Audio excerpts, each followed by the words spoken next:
Yan, what's up mga kalitstal, yan, magandang umaga. Yan tayo ngayon ay papahangin ng palay yan. Bagong ani, dalawang araw na inani. May ginawang pala ng daan din yung kawayan.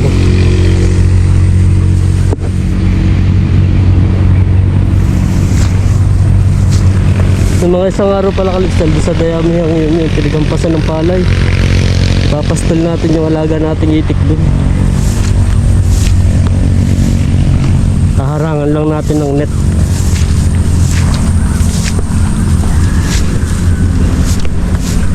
Delikado lang kalitstal yung mga ganari, yung mga nilagyan ng lason ng sa daga, baka may laman pa. Titingnan muna natin kung may mga laman pa bago natin ipastol.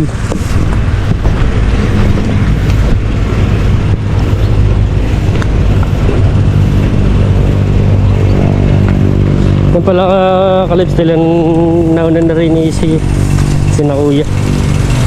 Yan, may tukol pa rin doon. Mga wala na naman laman.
Sakto lang bigat.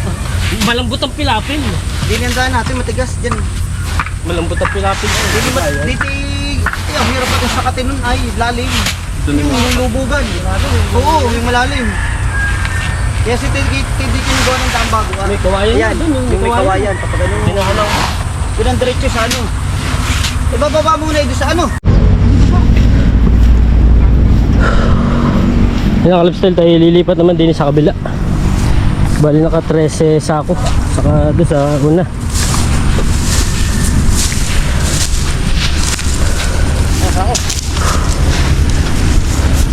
Ang dami pa pala niya isisilid ano.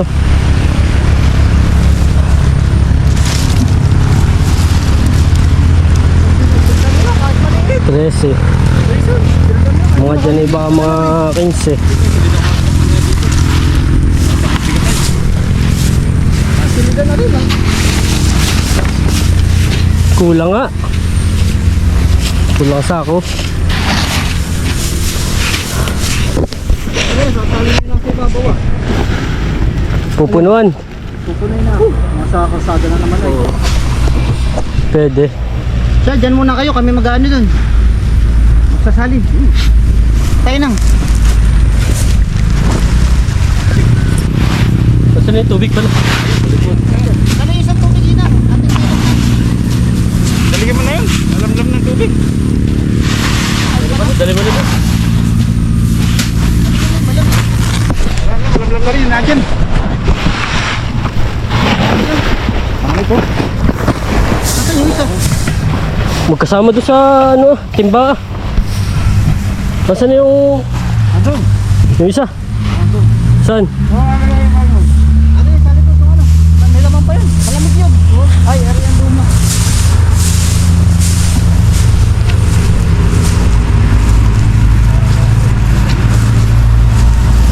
Tinandaan natin mamaya.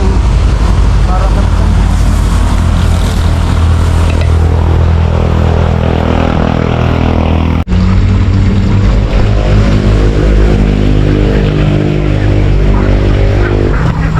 Yan, nakaka-lifestyle tayo kanina yan, nagpahangin nung bagong aning palay yan, naka ano tayo ngayon, naka jackpot yan, naka maganda ang aning ngayon ka-lifestyle, naka ano tayo, naka ano kami yung 31 sako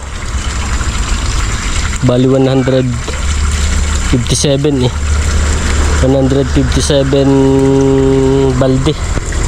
Yan, may sobra pang dalawang balde sa 31 na sako.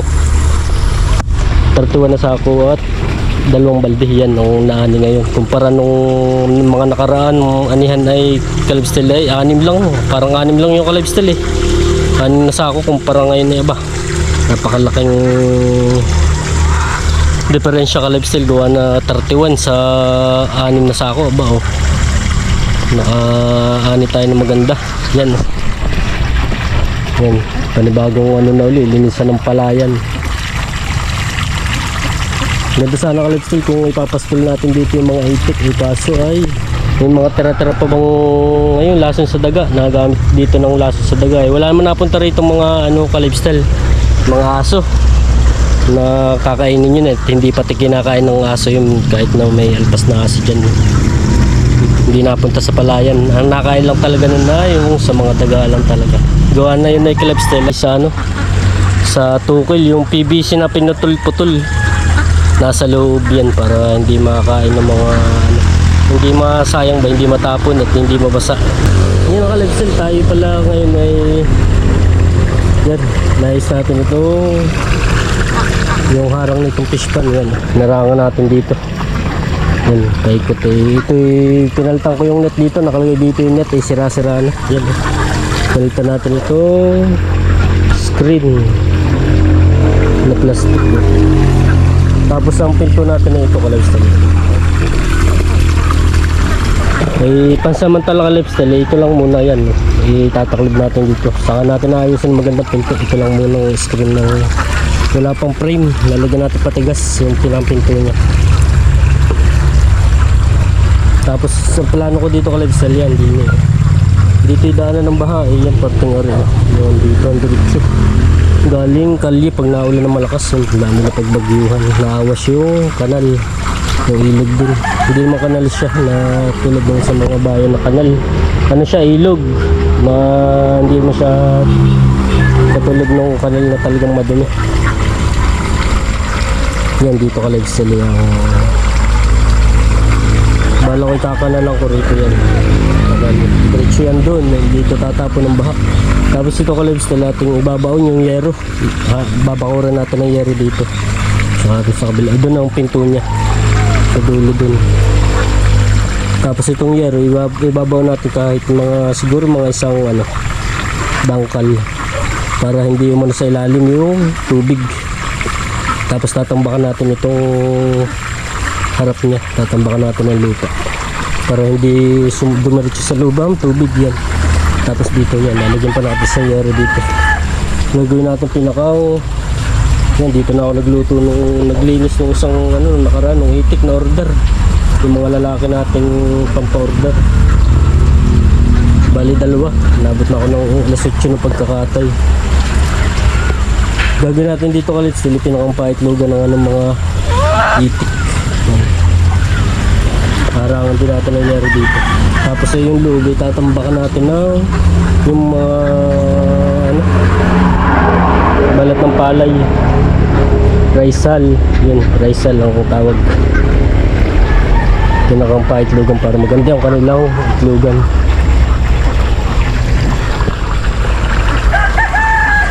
Tapos yung patubig yan, may patubig tayo din na talagang fresh water para may maganda silang inuman. Bala ko ay siguro dito na lang muna pansamantala maglalagay na lang tayo ng maliit na dito. Yung timba. Bala ko yung may bathtub ako doon. Yung bathtub, yung kalipsel ba, yung sirang rep, yung pinakang bahaya ng rep. Yung ilalagay ko sana rito kaso sikip, hindi man sikip, saktuhan. Kaso pag bumaha kalipsel, wala siyang dadaanan, hindi makakalampas. Baka dito tumapon sa loob. Maganda yung diretso lang, dire-diretso lang yung kanyang tubig. Yung nakakalipsel pala, nung isang araw, nalpasan ko rito yung itik. Ito may bakot kulong to at hinayaan kong bukas. Tinanggal ko yung itong screen. Talagang nung naligo sila para sabik na sabik at mga nagsisisiran. Tuwan-tuwa sila. Mga isang araw naman kalipsel yun. May bago pa tayong project doon sa kabila. Pinakang nila. Yung pinakang paglalagyan natin din. Pinakang sa damuhan para may makain sila doon sa mga damo. May makain na damo din sa panabi. Babakuran lang natin ng net. May net pa tayo dito eh. Yun nandun. Bago. 100 meter. Babawas lang tayo.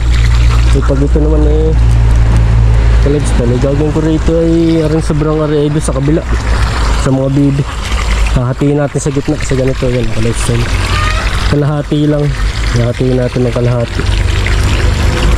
Gawa na doon sa baba ang pinakang nabubutas nila eh. Pinakang net lang kasi nakalagay dun. Hindi katulad dito. Makunat eh. Yan mga isang araw para hindi makatakas yung mga bibi laging nakakalusot. Tapos kalipsel yan. Aring mga manok na rin. Mga inahin. Bilabas na natin at gawa na may paiklogin tayo dito. Kaya akala ko itong mga ito ang nangangain yan. Mga dumalagang na rin. Maliliit na season.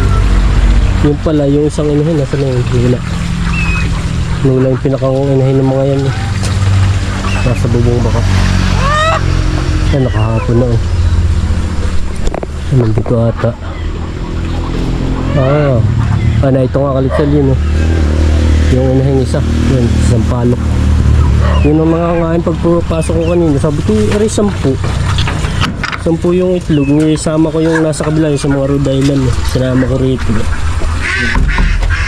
Yung 5 na siya. Yan na yung 10. Yung kanina pagtingin ko, ano niya yung isang piraso.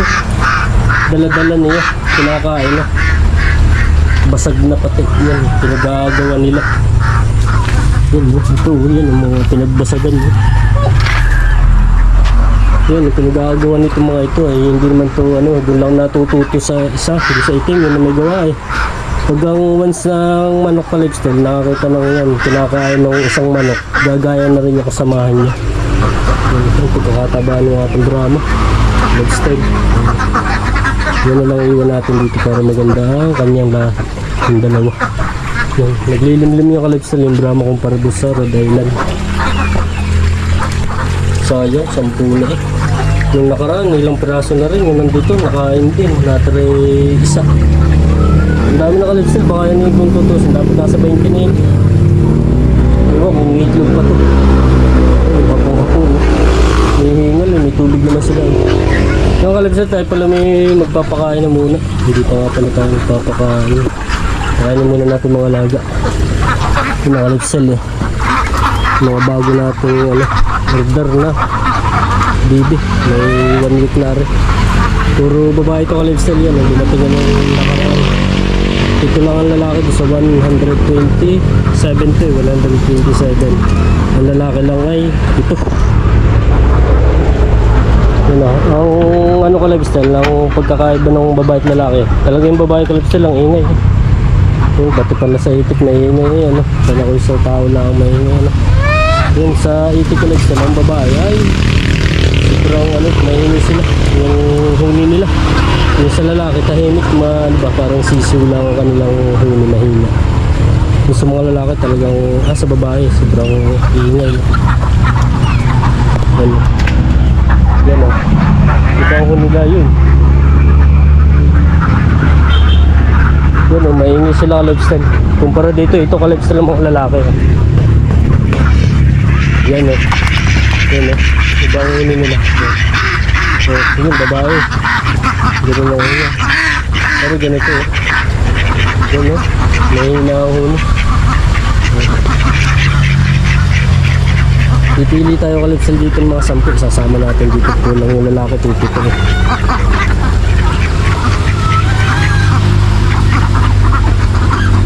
Yan, ito ay 20, ano pa ka-lifestyle, parang 29 pa ito eh. Mga 19 pa, 29. 19 pa yung ating i-dispatch dahil 20 pa, 19 yung ating ano pa, ibebenta. Okay, ibay katayin. Yan. Yan na ka-lifestyle, hanggang dito na lang. Yan, nadilim na at nabuti na naman tayo ng dilim. Mapagdagdag tayo ng solar dito ka-lifestyle yan. Dito ko nilagay. Ilalagay din tayo din sa kabila. Nilipat ko ka-lifestyle yung ilaw dito. Gawa ng isang araw ay yun, nagkakatay tayo dito ng dalawa. Dito ko na kinatay ka-lifestyle para ano, ginamit natin pag papakulo ng tubig yung ano, kahoy. Kaysa sa ano ka-lifestyle sa gasol yun, mas tipid tayo dito. Madaming kahoy dito ka-lifestyle, madali lang pang gato pag magpapakulo so pag maglalabog. Kaso ngayon gagawin na natin ano to ka-lifestyle yung pike logan, ayusin natin. Mga ka-lifestyle, hanggang dito na lang. Yan, hindi pa nga kayo nag-subscribe, subscribe na kayo, paklik ng notification bell. Yan, para updated kayo sa mga bagong video na i-upload natin. Yan mga ka-lifestyle, ingatan lahat sa mundo. Yan ang ka-lifestyle eh. Yung ating pushpan pala, hindi ko pala ano ka-lifestyle. Yan, may patubig na siya ka-lifestyle. Inayos ko kahapon, hindi ko na ka-lifestyle binidyo at dalian tayo. Ang hirap pati mag-ayos. Ito yung lumang tubo. Yung binili natin 50 meters ay kulang. Ito yung mga ilang metro pa ito eh. Mga baka 20 meters to. Yung luma ay ano na siya, matagal lang stock. Binili lang natin kay Kuya Togs yun. Nangyari ay pinutol-putol namin ni Kuya at nahirap ituwid. At nakikilo siya. Nakikilo pagka pinutuwid natin. Kailangan tayo puputulin. Sayang kung tayo kaysa tayo bibili pa ng panibagong 50 meters. Hindi mo nakakabili ng per meters. Isang rolyo talaga. Isang rolyo din kalag sila yan 2.7 ang bili namin ni Kuya. Kasi naman ako ni Kuya na isang araw sa Tantoco Kalabstal. Doon daw mura-mura, isa sa Riyaya. Yan, may patubig na tayo Kalabstal. Mga isang araw ay lalagyan lang natin doon Kalabstal ng ano pala, pinakang filter niya pang sala na net para hindi lumampas yung lalagyan natin ng asola para hindi madala yung mga asola. Ilalayo lang natin dito yung net sa dun sa kailangan drainage niya para hindi mapalakan yung ano niya, yung butas. Yan nakalabsal, ito yung drainage din niya sa ilalim naman itong nakasuksok na tubong ito. Yan ang ginawa natin design. Tapos dito sa ibabaw may dalawa